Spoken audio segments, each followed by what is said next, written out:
others as Christ does, not who they currently are, but who they could be in Christ. He truly thought the best of people, even when they, and forgive me for saying this, mistreated him, took advantage of him, or even offended him. He never thought it too hard to forgive. He never gave up on people. He believed to his very core that if God could rescue him as a child and change him, he could do that for anyone. What a gift to have a father who lived empathy, generosity, grace, and kindness to us and to others. I pray that I might always look deep inside my heart to continue to be guided by his values and testimony. I thank you, Dad. I love you, and we'll miss you deeply until we see each other again.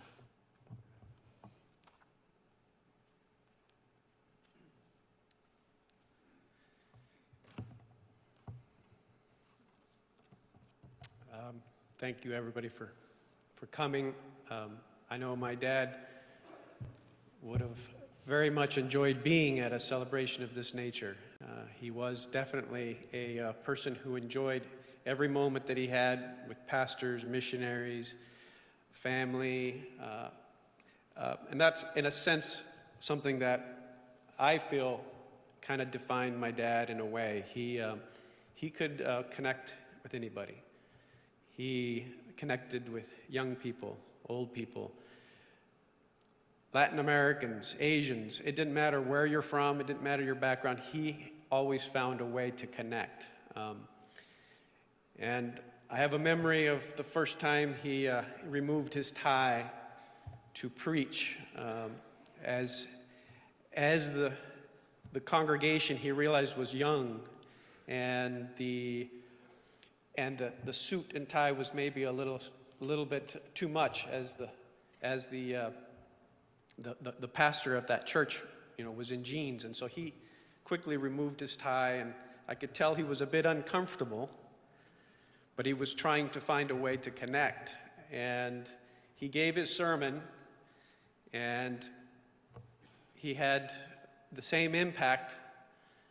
He didn't have to be relevant with the stories, didn't have to be relevant in the sense of connecting, with things that were happening in the time, because he was always trying to find those things that were transcendent and true for everyone.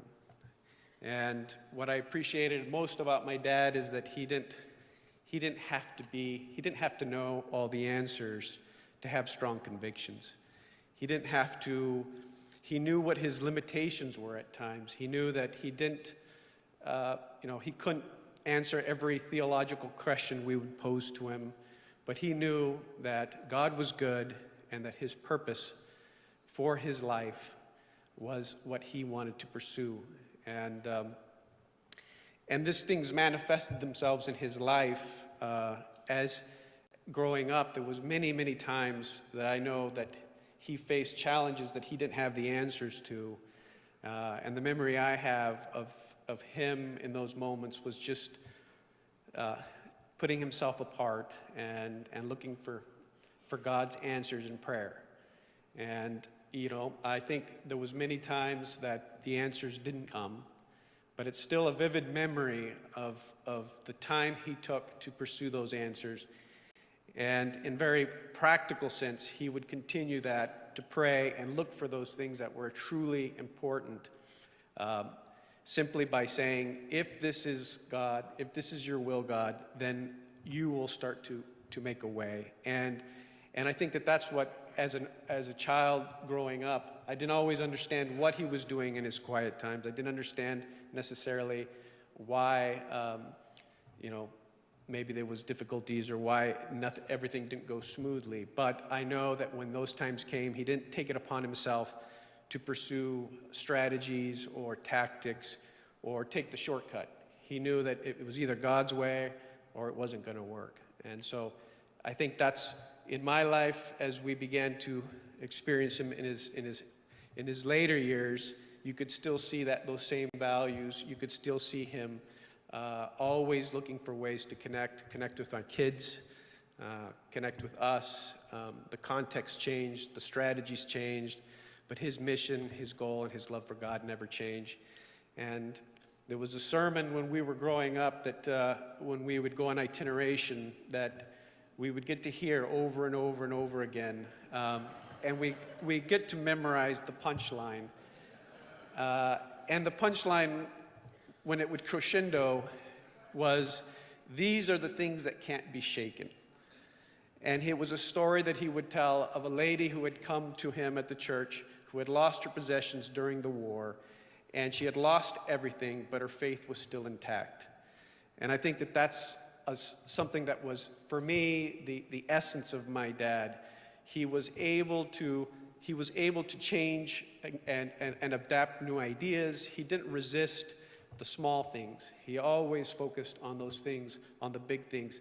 And I think that that's where he was able to connect. And in a day when we know more but believe less, I think his ability to pursue those things that are true and good is what allowed him to connect with all generations. And I'm going to miss him.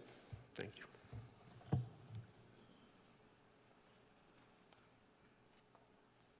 As Pastor Joe Contreras and Pastor Bill Matthews come, I'd like you to stop and think of what you think of when you think of John Bueno.